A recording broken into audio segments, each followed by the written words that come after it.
오늘은 기독교 강요 4권 20장 국가와 정부, 부제는 교회의 관계입니다. 기독교 강요의 마지막 장이에요. 여러분, 칼빈은 그리스도인은 이중적인 정부 아래서 산다고 말합니다. 영적 통치와 국가적 통치를 말하는 거예요. 그러니까 영혼 구원을 위한 이 영적 통치는 교회의 어떤 교리권, 입법권, 사법권으로 논의됩니다. 그러니까 거듭남의 은혜는 국가와 신분과 인종을 넘어서서 역사하잖아요.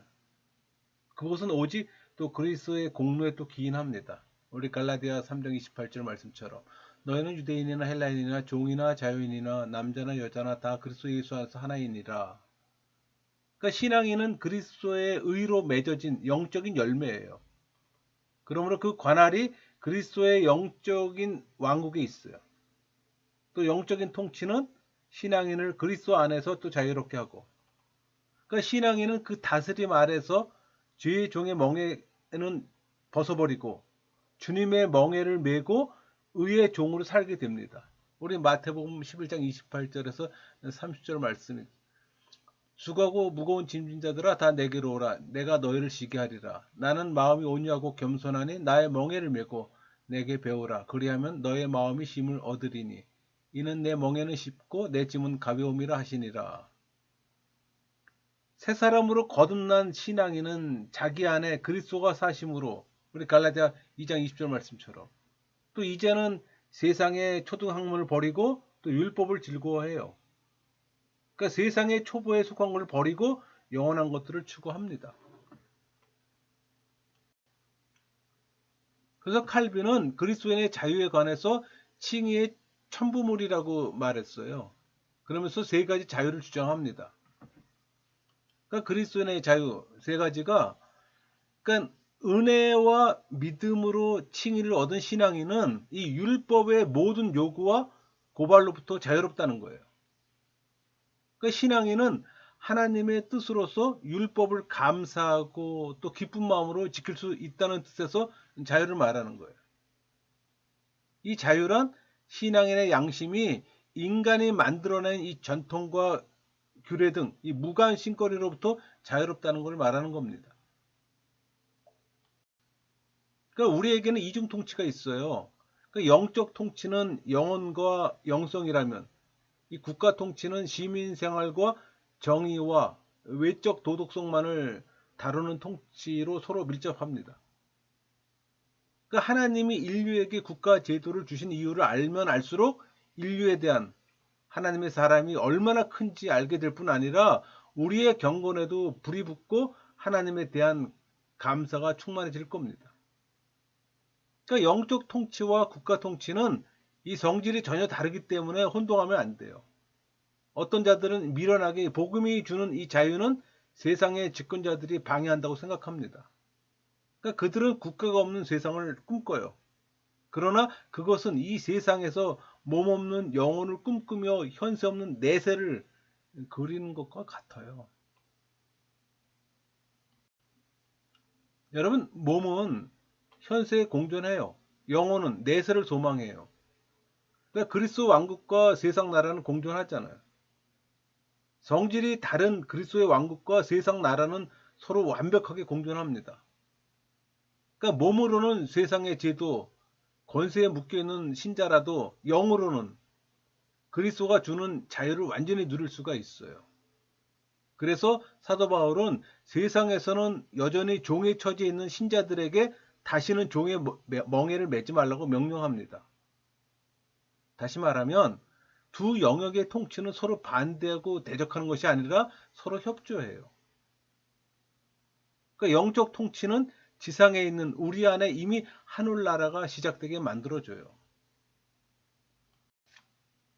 여러분, 국가 통치는 세속 정부와 이 다스림을 통해 시민 질서를 또 수립하고 유지하는 것을 목적으로 합니다.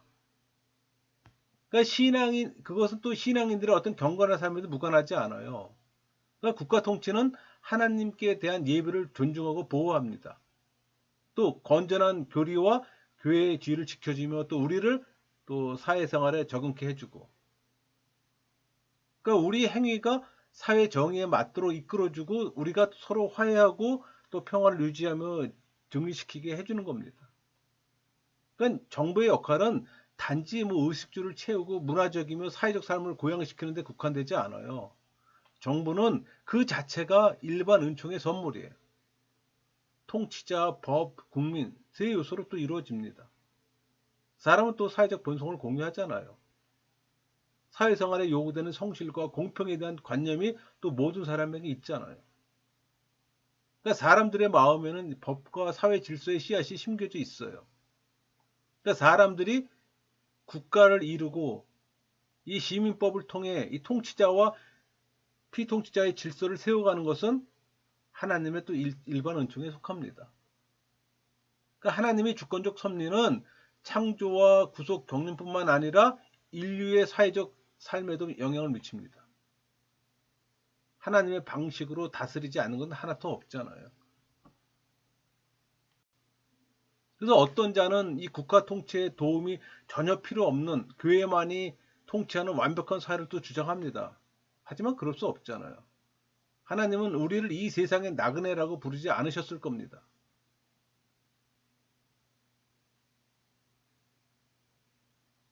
정부를 무시하는 행위는 무지한 행동이에요. 우리에게 빵과 물과 태양과 공기를 제공한 거나 마찬가지예요. 그래서 하나님은 통치자의 역할을 인정하실 뿐만 아니라 최고의 찬사로 그 가치를 인정하십니다. 그게 출애굽기 22장 8절 도둑이 잡히지 아니하면 그 집 주인의 재판장 앞에 가서 자기가 그 이웃의 물품에 손댄 여부의 조사를 받을 것이며 또 시편 82편 1절 하나님은 신들의 모임 가운데 서시며 하나님은 그들 가운데에서 재판하시느니라. 그러니까 하나님의 말씀을 받아서 다른 사람을 적합하게 판단하는 사람은 신이라고 불렀어요. 여기서 신이라고 하면 성령의 감동으로 신령한 지혜를 가진 사람을 말합니다. 그러니까 그들은 하나님께 받은 권세를 가지고 그분 대신 다스린 자로 또 세워졌어요. 여러분, 하나님이 권능을 부여하지 않으시면 세상의 지도자와 재판관이 그들에게 속한 백성을 다스릴 수가 없어요. 우리 잠언 5장 15절 16절 볼까요? 너는 네 우물에서 물을 마시며 네 샘에서 흐르는 물을 마시라. 어찌하여 네 샘물을 집 밖으로 넘치게 하며 네 도랑물을 거리로 흘러가게 하겠느냐.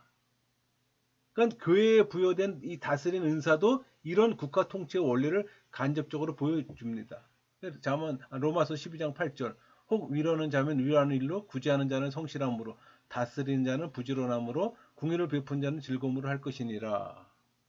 하나님이 다스리는 자들을 자신의 대리자로 삼으셔서 국가와 교회를 세우심은 단지 인류 폐역 때문이 아니라 신적인 섭리와 거룩한 질서의 기인해요. 그러니까 정부는 하나님의 이름에 대한 이 모독과 진리에 대한 회방이 발생하지 않도록 또 치안을 유지하잖아요.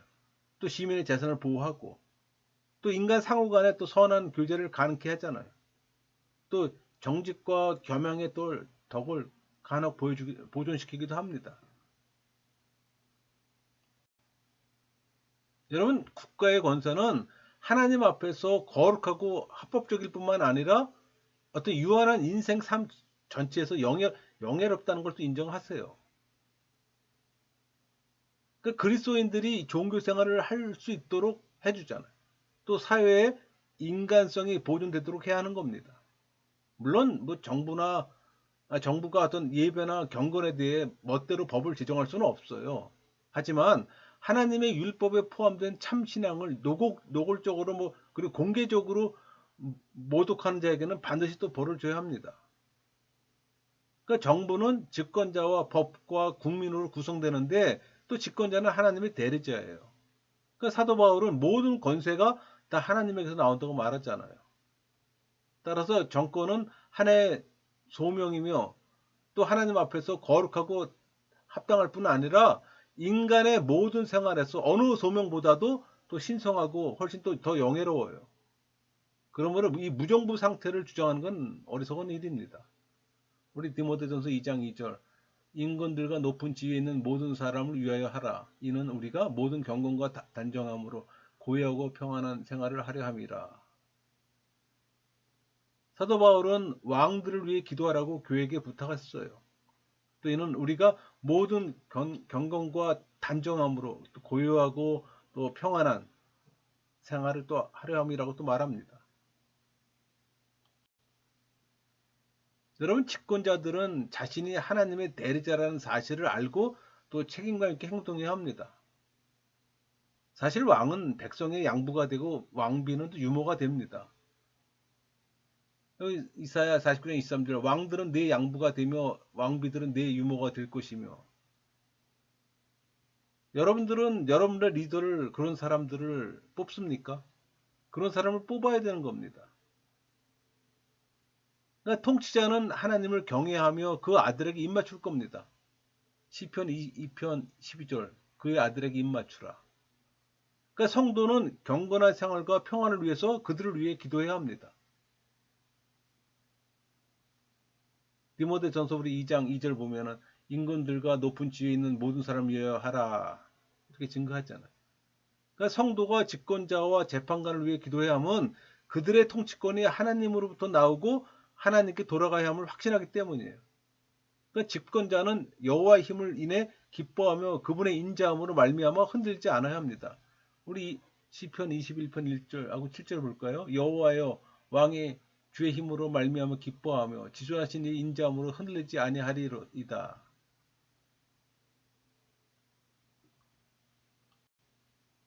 여러분, 나라는 하나님의 것이에요. 또 하나님은 모든 나라의 주제가 되시잖아요.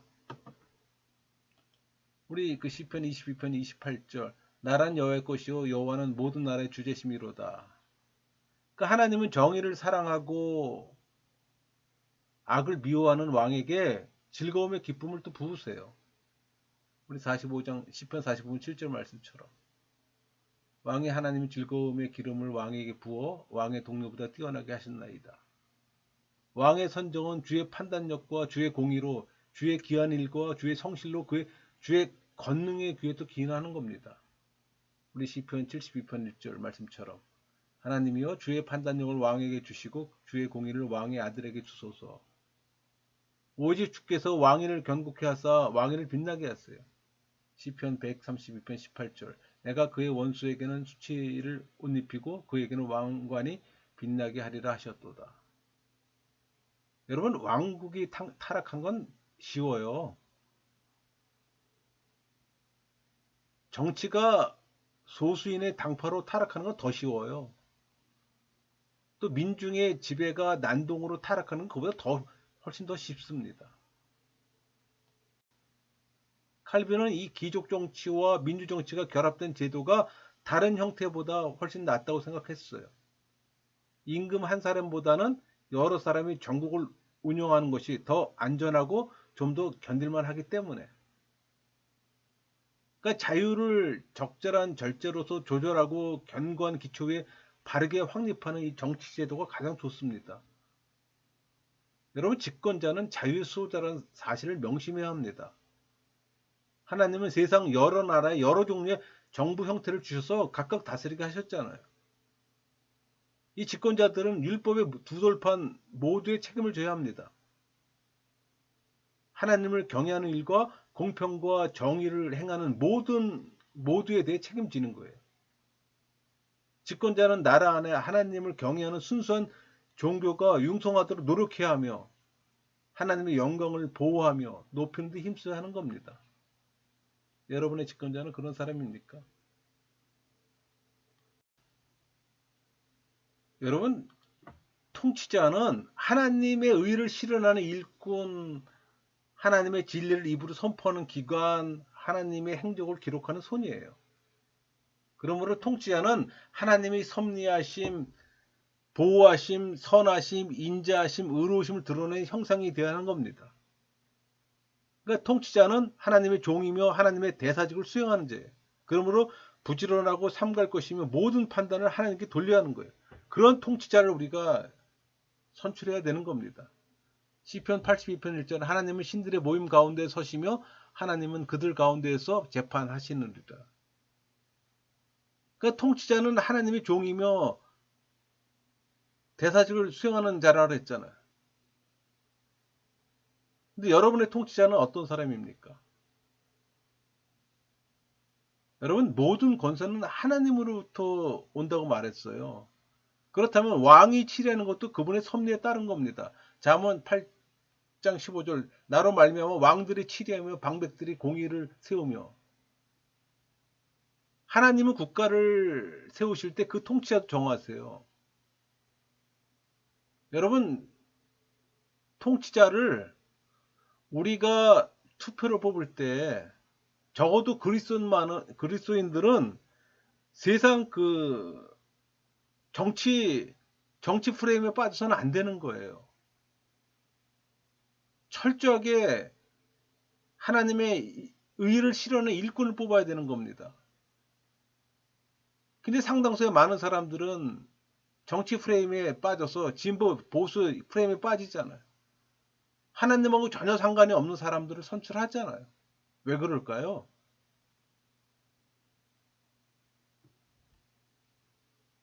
신앙인이라면 아마 깊이 생각할 겁니다. 여러분, 통치의 직분은 쉽게 말하면 전부에 영향을 미칩니다. 하나님을 향한 경건이 정부의 제일 관심사가 되어야 되는 거예요. 순수한 교리가 보존되고 예배가 보호되어야 합니다. 하나님을 예배할 때는 하나님의 법이 시민법보다 우선돼야 되는 거예요. 또 통치자는 공평과 정의를 행하고 가난한 자와 고아와 과부를 학대하지 말고 무제한 피를 흘리게 해서는 안 되는 거예요. 우리 에레미야 22장 3절 말씀처럼 여호와께서 이와 같이 말씀하시되 너희가 정의와 공의를 행하여 탈취당한 자를 압박하는 자의 손에서 건지고 이방인과 고아와 과부를 압제하거나 학대하지 말며 이곳에서 무제한 피를 흘리지 말라. 오히려 낮고 천하고 굶주리고 버림받은 사람들을 돌보고 그들을 압제하는 악인들로부터 건져내야 합니다. 우리 시편 82편 3절 4절, 가난한 자와 고아를 위하여 판단하며 곤란한 자와 빈곤한 자에게 공의를 베풀지며 가난한 자와 궁핍을 구원하여 악인들의 손에 건질지니라 하시는도다. 여러분의 리더는 그런 사람입니까? 공정한 재판을 실시해 하나님의 의가 외형이 아니라 진실에 있음을 나타내야 하는 거예요. 지금 이 시대에 공정한 재판이 이루어지고 있습니까? 참으로 통치자는 정의를 행해야 합니다. 이 땅 가운데 정의가 행해지고 있습니까? 참으로 의인은 무죄한 사람들을 성실하게 지키고 감싸고 보호하고 변호하고 자유롭게 하는 겁니다. 정의는 이 불경한 자들의 무모함을 막고 그들의 힘을 제어하고 그들의 비행을 벌하는 겁니다. 그런 정의가 지금 이 땅 가운데 이루어지고 있습니까? 여러분, 하나님은 사람의 손으로 당신의 심판을 대행하세요. 로마서 13장 4절 말씀처럼. 그는 하나님의 사역자가 되어 내게 선을 베푸는 자니라. 그러나 내가 악을 행하거든 두려워하라. 그가 공연히 칼을 가지지 아니하였으니 곧 하나님의 사역자가 되어 악을 행하는 자에게 진노하심을 따라 보응하는 자니라.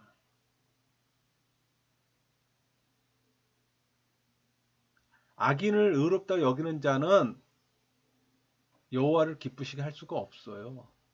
모든 정치 조직은 상벌에 의해서 유지되며 상벌을 제거하면 도시들의 규율은 붕괴가 됩니다. 정의는 무지한 사람들을 지켜주고 감싸주며 보호하며 변호하며 해방시켜주는 거예요. 그리고 공평은 담대한 악인들을 막고 그 폭행을 억압하며 그 비행을 벌하는 겁니다. 그러니까 통치자는 하나님의 권위에 의지해 공적인 보복을 가할 수가 있어야 돼요. 그래서 집권자들이 강제력을 행사하는 것은 정당해요.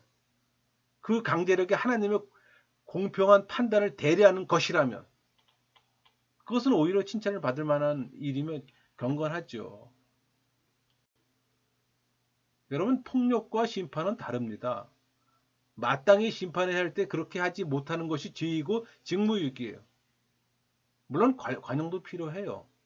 여러분, 관용은 집권자를 자문하는 최고 자문관이라고 말할 수 있어요. 그것으로 말미암아 권위가 또 견고해져요. 우리 잠언 20장 28절 말씀처럼 왕은 인자와 진리로 스스로 보호하고 그의 왕위도 인자함으로 말미암아 견고하니라. 여러분, 관용은 집권자가 국민에게 베풀 제일의 선물입니다. 사도들에게 그런 칼을 주신 적이 없어요. 다만 집권자에게 주셨어요. 그러므로 집권자는 경건하면서도 동시에 피를 흘릴 수가 있어요. 그러니까 집권자는 인간의 본성이 연약하다는 사실을 고려해 국민에게 맞추어 다스려야 합니다. 무엇보다도 하나님 앞에서 깨끗한 양심으로 국종을 수행해야 하는 겁니다. 여러분, 국가를 부정하는 이 제세례파는 당연히 전쟁까지도 부정하지만 집권자는 또 합법적인 전쟁을 할 수 있으며 또 반드시 해야 합니다. 그러니까 집권자는 나라 안에 어떤 악행을 무력으로 억제할 뿐 아니라 자국의 영토가 적의 공격을 받을 때는 전쟁으로 방어해야 합니다. 그러니까 제세례파들이 영적 왕국 건설을 위해 주신 이 성경 말씀들을 지상 왕국에 적용하려는 것은 어리석어요. 그리고 무력을 행사할 때는 감정을 잃거나 증오심에 사로잡혀 무자비하게 해서는 안 됩니다. 무기에 호소하기 전에 다른 방법을 찾아봐야 하는 겁니다. 무력 사용은 필요하지 않으면 주어진 기회도 피하는 것이 원칙이에요. 여러분, 집권자는 절대 개인적인 감정 때문에 전쟁을 일으켜서는 안 돼요. 항상 국민의 유익을 먼저 생각해서 판단해야 합니다. 또 나라에 바치는 세금은 나라의 합법적인 수입이에요. 그것을 공무의 공적 경비에 사용합니다. 그러니까 지도자는 항상 수입이 개인 재산이 아니라 국민 전체의 재산이라는 사실을 알아야 되는 거예요. 그것은 국민의 피와 같은 물질이므로 이유 없이 과세하는 것은 착취입니다. 그 세금을 낭비하는 것은 잔혹한 범죄가 된다는 사실을 명심해야 합니다.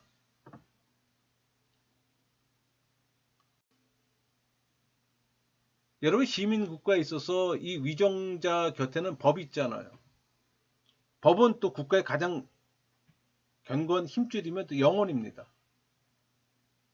법이 없다면 위정자가 존재할 수 없으며 위정자가 없다면 법은 또 활력을 잃어버려요.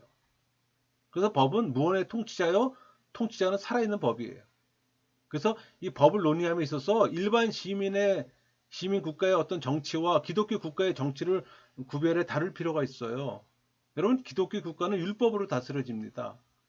율법은 도덕에 관한 법, 의식에 관한 법, 재판에 관한 법으로 구성되잖아요. 모세는 도덕법, 의식법, 재판법으로 구별했어요. 그러나 이 의식법, 재판법은 변하거나 폐지될 수가 있습니다. 도덕법은 하나님을 사랑하라는 부분과 사람끼리 서로 사랑하라는 부분으로 구성되어 있잖아요. 그러니까 하나님을 사랑하라는 이 부분은 순수한 믿음과 경건으로 하나님을 경배하라는 명령이에요. 사람끼리 서로 사랑하라는 말은 성심을 다한 사랑으로 이웃을 섬기라는 명령입니다. 그러니까 도덕법은 모든 나라와 민족을 향해 부여된 의의 기준으로서 그것에는 영원하고 불변하는 하나님의 뜻이 드러나 있어요. 여러분, 의식법은 마치 유년기 자녀들을 위한 초등교사와 같아요. 이 의식법은 그 실체가 되는 예수 그리스도를 예표합니다. 그러니까 하나님은 자신의 영원한 지혜가 이들에 의해 밝히 드러날 때까지 유년기의 유대인들을 여러 의식으로 훈련시켰어요. 우리 갈라디아 4장 3절 4절, 이와 같이 우리도 어렸을 때 이 세상의 초등학문 아래에 있어서 종로를 하였더니 때가 차며 하나님이 그 아들을 보내사 여자에게서 나게 하시고 율법 아래 나게 하신 것은, 그것은 경건에 이르는 훈련은 되지만 경건 자체와는 구별해야 합니다. 그래서 칼빈은 여기서 의식 자체를 경건으로 여기는 로마 카톨릭의 이 새로운 유대주의를 경계했어요. 그러니까 재판법은 유대 민족의 국정을 위해 주신 것으로서 그 가운데 공평과 정의의 공식이 제시되어 있었어. 재판법은 일시적으로 주어진 겁니다. 그러니까 하나님의 사랑을 세상 가운데 구현하는 기능은 있지만 사랑의 규범 자체와는 구별되어야 하는 거예요. 때가 되어 재판에 관한 법은 폐지되었으나 이 사랑에 대한 영원한 직분과 규범은 남잖아요. 또 예수 그리스도가 다 이루심으로 말미암아 이 의식법과 재판법 자체는 이미 폐지됐어요. 그러나 그것의 의미는 사라지지 않고 완성되는 겁니다. 여러분, 세상의 각 나라의 시민법은 하나님의 영원한 명령인 사랑의 규범에 어떻게 부합할까요? 시민 국가의 근간은 자연법과 헌법이 있어요. 이 자연법은 언제 어디서든지 동일하며 공평이라는 덕목에 그 최고의 가치가 구현되어 있습니다. 이 각국의 헌법은 그 공통된 목적인 공평을 추구해야 하는 거예요. 공평은 자연법으로서 시민법적인 어떤 기초 원리가 됩니다. 그 실체에 있어서는 하나님의 법과 별로 다르지 않아요. 그러니까 우리가 도덕법이라고 부르는 하나님의 법은 자연법의 증언과 하나님이 인간 영혼에 새기신 양심의 증언과 다르지 않습니다.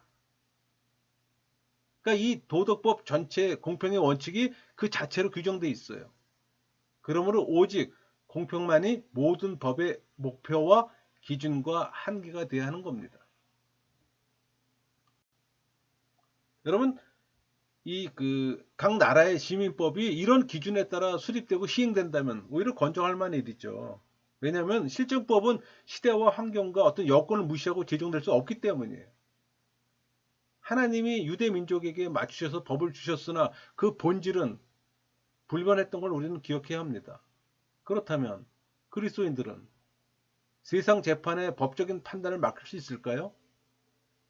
성경은 소송 자체를 금하지는 않아요. 근데 사도 바울은 세상 법정에서 로마 시민으로 자신의 특권을 항변했습니다. 우리 사도행전 22장 25절 잘 나오잖아요. 가죽줄로 바울을 매니 바울이 곁에 있는 백부장들에 이르되 너희가 로마 시민된 자를 죄도 정하지 아니하고 채찍질할 수 있느냐 하니,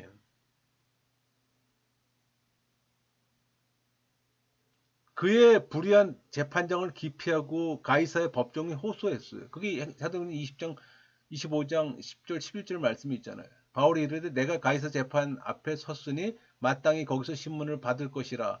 당신도 잘 아시는 바와 같이 내가 유대인들에게 불의를 행한 일이 없나이다. 만일 내가 불의를 행하여 무슨 죽을 죄를 지었으면 죽기를 사용하지 아니할 것이나, 만일 이 사람들이 나를 고발하는 것이 다 사실이 아니면 아무도 나를 그들에게 내줄 수 없나이다. 내가 가이사 때 상소하노라 한데. 또 우리 디도서 1장 15절 볼까요? 깨끗한 자들에게는 모든 것이 깨끗하나. 그러니까 깨끗한 자들에게는 모든 것이 깨끗하다고 했으니 소송도 그러할 겁니다.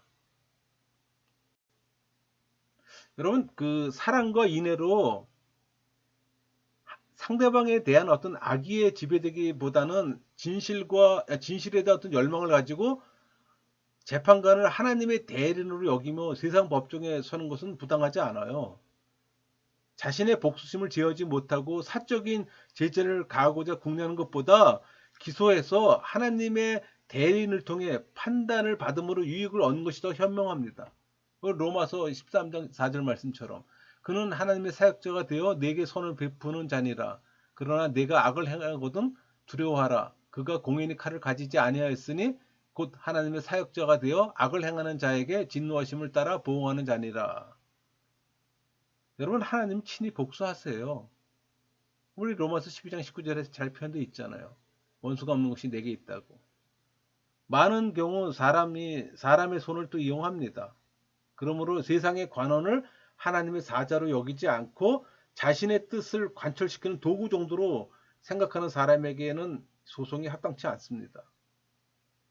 여러분, 하나님은 소송을 즐기는 사람을 인정하지 않으세요. 우리 고린도전서 6장 6절에서 8절 말씀이 잘 나타났잖아요. 형제와 더불어 고발할 뿐더러 믿지 아니한 자들 앞에서 하느냐. 너희가 피차 고발함으로 너희 가운데 이미 뚜렷한 허물이 있나니 차라리 부의를 당하는 것이 낫지 아니하며 차라리 속는 것이 낫지 아니하냐. 너희는 불의를 행하고 속이는구나. 그는 너희 형제로다. 자신을 해하는 자에게도 선을 행하고 또 축복하는 마음을 가진 사람. 그러니까 선으로 악을 이기고자 하는 사람들이에요. 그리고 수용하고자 하는 순수한 소송인만이 사랑을 최고의 계획으로 삼는 사람만이 소송에 자격이 있는 거예요. 그러나 문제는 그런 사람이 드물다는 사실이죠. 항상 현실은 그렇잖아요. 여러분, 세상 헌법은 도덕법이 규정하는 이 어떤 공정성을 목표로 해야 합니다. 그 모범이 십계명이잖아요. 율법을 말하는 공정성이 모든 나라의 법의 목표와 표준과 한계가 돼야 하는 거예요. 모든 법이 살인과 간음과 도둑질과 위증을 처벌하지만 그 처벌 방법은 다를 수가 있어요. 각 나라마다. 그러니까 사도 바울은 소송하기를 좋아하는 마음을 책망하지만 소송을 배척하지는 않았어요. 오히려 적절한 소송은 정당해요. 그러니까 그리스도인은 법정에 소송하기보다는 자기 권리를 양보하겠다는 생각으로 행동해야 합니다. 믿는 자는 먼저 양보해야 합니다. 그러나 손해가 너무 클 때라든지 사랑을 잃지 않고서도 재상을 지킬 수가 있다면 법에 호소할 수 있어요. 그런 사람이 많지 않아서 문제지. 그래서 하나님은 종종 뜻밖의 사람을 통해 나쁜 지도자를 제거하세요. 하나님은 심판하시는 분이잖아요. 세상 통치자들은 과거 역사 속에서 실행된 정의를 보고 떨어야 합니다. 권력은 영원한 게 아니잖아요. 지도자의 폭종을 막기 위해 헌법으로 임명된 관리들도 있습니다. 그들은 하나님 명령에 따라 국민의 자유를 보호하는 자로 임명됐어요. 그들은 아첨만 떨지 말고 자기 사명을 다해야 합니다. 그러나 복종의 예외가 있어요. 오직 주 안에서 그들에게 복종해야 하는 겁니다. 집권자들의 명령이 하나님 명령에 반대되는 것이라면 그 명령을 존경할 필요가 없어요. 따를 필요도 없고. 신앙의 경건에 벗어나게 한다거나 하나님에 대한 복종을 손상시킬 때는 멸시하세요. 무시해도 됩니다. 우리가 세상 지도자에게 복종하는 것은 그들에게 권위를 주신 하나님께 복종하는 겁니다. 근데 하나님께 대항하는 집권자는 이미 자격을 잃은 자이기에 거부하세요. 하나님을 멀리하는 자는 이미 그리스도 관점에서 볼 땐 자격이 없는 자예요. 그런 자들은 거부하세요.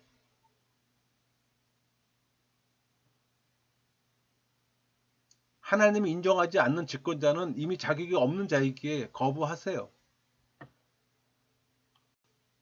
여러분, 국민에게 공적인 직분 혹은 직무가 있어요. 무엇보다도 국민은 위정자의 권위에 복종해야 합니다. 집권자는 하나님의 일꾼이자 사자예요. 그들은 단지 필요하게 부려한 것이 아니에요. 하나님이 그들을 자신의 섭리의 도구로 사용하시기 때문에. 그러므로 교인은 국가의 공직자를 공경해야 합니다. 우리 베드로전서 2장 17절 말씀처럼 무사람을 공경하며 형제를 사랑하며 하나님을 두려워하며 왕을 존대하라. 그들의 잘못을 여러분이 심판하지 마세요. 하나님이 심판하십니다. 하나님의 자녀들은 위정자를 위해 기도하고 그들이 시행하는 국정에 대해 참여하고 협조할 의무가 있습니다. 정치적 편견이 여과 없이 표출되고 시민의 저항이 제한 없이 난무하는 사회는 세움이 아니라 파멸만 있을 뿐입니다. 위정자들에 대한 복종은 권위의 원천이 되신 하나님께 대한 경외감에서 비롯돼요. 우리 디도서 3장 1절 너는 그들로 하여금 통치자들과 권세자분들에게 복종하며 순종하며 모든 선한 일을 행하기를 준비하게 하며 항상 조건이 있어요. 그리스도 안에서. 그리스도 안에서 복종하고 순종하는 겁니다. 여러분, 하나님은 악한 통치자라도 자신의 의와 심판을 위한 일꾼으로 세우셨어요. 그렇게 사용하신다는 얘기예요. 그들의 악종을 통해 하나님 당신의 진노를 내리세요. 하나님은 악한 왕이라도 세우셔서 당신의 섭리를 이루세요. 그러니까 패역한 사울이라도 기름 부음을 받게 하셔서 이스라엘 국가의 토대를 놓게 하셨잖아요. 우리 사무엘상 24장 6절 자기 사람들에게 이르되 내가 손을 들어 여호와의 기름 부음 받은 내 주를 치는 것은 여호와께 금하시는 것이니 그는 여호와의 기름 부음 받은 자가 됨이니라 하고 또 바벨론을 강하게 하셔서 또 이스라엘 백성이 그 왕 느부갓네살을 섬기며 살게 하셨잖아요. 에레미야서 27장 17절 너희는 그들의 말을 듣지 말고 바벨론의 왕을 섬기라 그리하면 살리라. 어찌하여 이 성을 황무지가 되게 하려느냐. 그러면 선군이든 폭군이든 하나님의 섭리의 손으로 여기야 할 겁니다.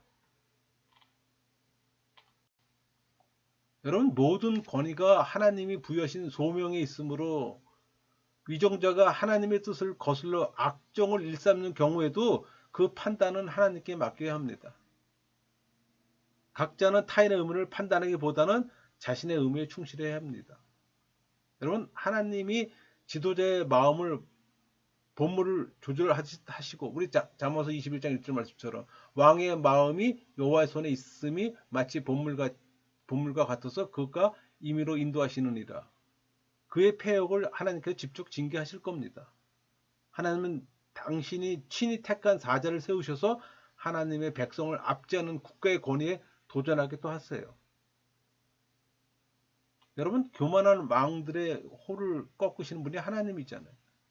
그러므로 위정자에 대한 사사로운 저항은 인정하지 않아요. 다만 위정자의 전행을 막기 위해 임명된 관리들의 공적인 저항은 허용이 됩니다.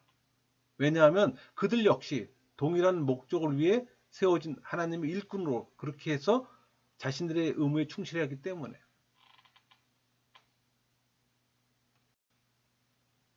여러분, 국가 위정자는 무엇보다도 국민의 자유를 수호하기 위해서 노력해야 합니다. 자유는 생명의 절반 이상이에요.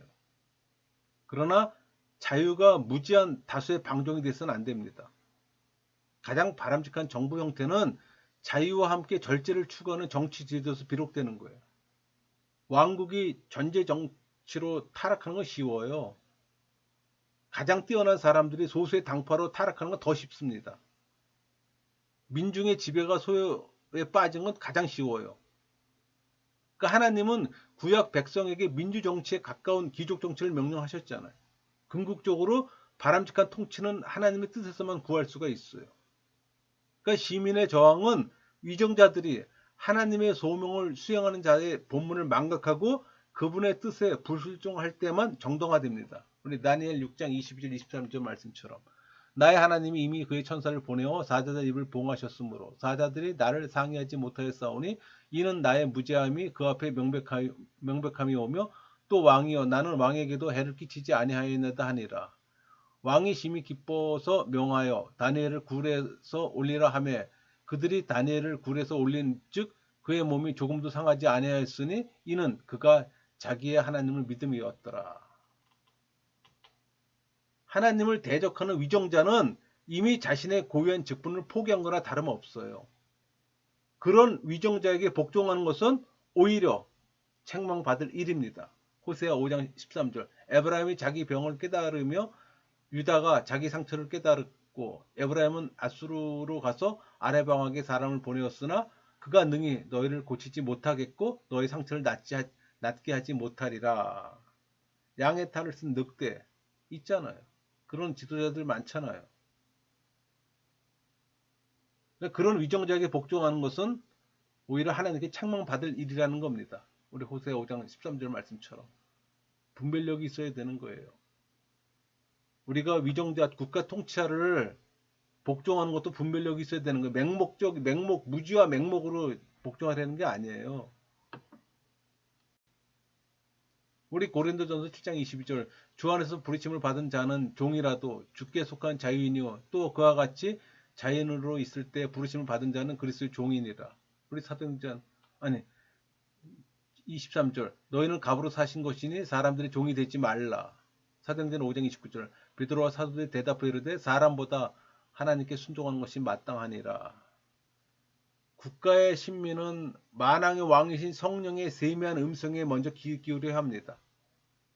경건으로부터 멀어지느니 차라리 고통받는 편이 낫습니다.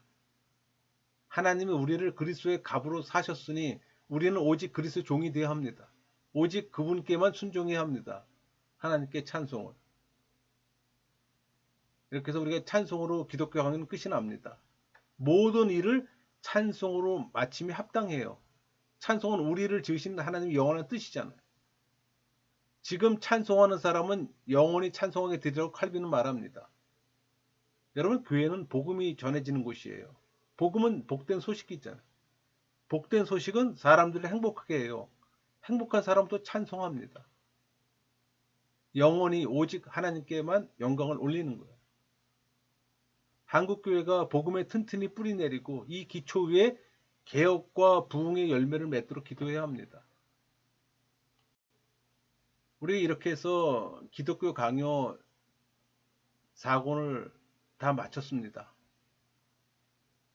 제가 가능한 본문 그대로 쉽게 설명하려고 좀 노력했어요. 부족한 점이 있었을 거라고 생각합니다. 여러분, 성경을 제대로 이해하기 위해서는 성경이 말하는 주제를 잘 알아야 합니다. 성경의 주제를 우린 진리 혹은 교리라고 말합니다. 성경이 말하는 중요한 교리가 있어요. 기독교 강요가 다른 것이 교리입니다. 교리는 성경으로만 설명해요. 성경에서 벗어나면 교리가 아니고 신학이에요. 그리고 또 교리는 구원에 초점을 맞춰야 합니다. 여러분, 교리는 성경 해석이 열쇠예요. 열쇠가 없으면 성경 해석은 제 멋대로입니다. 그래서 이단이 나오잖아요. 교회사를 보면 시대마다 이단이 나오죠. 성경 잘못 해석을 했어. 오직 성경을 말하지만 그 성경을 해석하는 사람은 너무 다양해요. 이단도 성경만을 주장합니다. 여러분, 신천지하고 정통교하고 다른 점이 뭡니까? 신천지도 성경 갖고 이야기하잖아요. 성경만을 주장하잖아요. 교리로 이단을 구별하는 거예요. 교리는 하나예요, 여러분. 복음이 하나듯이 교리도 하나고 진리도 하나예요. 진리를 설명하기 위한 틀이자 도구가 교리잖아요. 여러분, 성경의 해석은 얼마든지 다양하게 해석할 수가 있어요. 학자들마다 한 문장을 수백 가지로 해석할 수가 있잖아요. 여러분, 그 바른 해석을 구별할 수 있습니까? 누가 가장 바르게 해석할까요? 여러분, 교리가 바른 해석을 합니다. 여러분이 교리를 장착해야지 말씀이건 성경 해석이건 바르게 할 수가 있는 거예요. 무지와 맹신이 로마 카톨릭에서 오랜 동안 무지와 맹신으로 교회 성도들을 지배했잖아요.